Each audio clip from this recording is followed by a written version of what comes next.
Hey everyone, welcome back to the channel. In today's video, I am going to show you how to merge C and D drive together in Windows 10 or 11.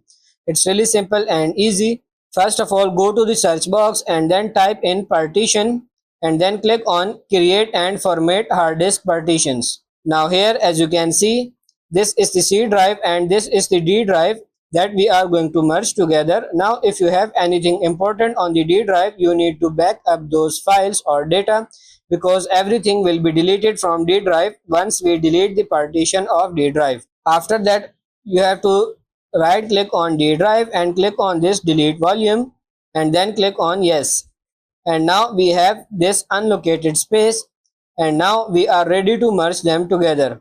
Now what you have to do is just select C drive, right click on it and then click on extend volume. So once you are ready, click on extend volume and then click on next, and here you can see the unlocated space. It is showing here. Now tap on this next again and then click on finish, and you will see the D drive is gone and now the C drive is bigger. So that's pretty much it for this video. That's how to merge C and D drive in Windows 10 or 11. I hope this video was helpful. If it is, like it and subscribe to the channel. Thank you.